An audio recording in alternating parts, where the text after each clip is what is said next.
Hey everyone, in this video I will guide you how you can install HDO box on your Samsung or any smart TV.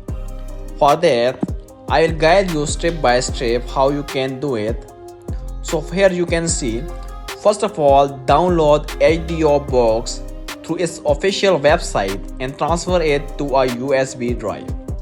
Now plug your USB drive in your smart TV. Open your smart TV and search for the App Store.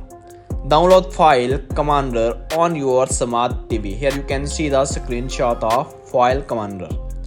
Then now launch File Commander, go to Media and then USB storage.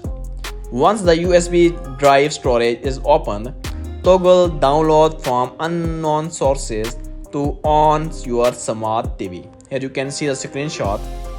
Now tap on the HDO box APK file. You will find the installation to begin.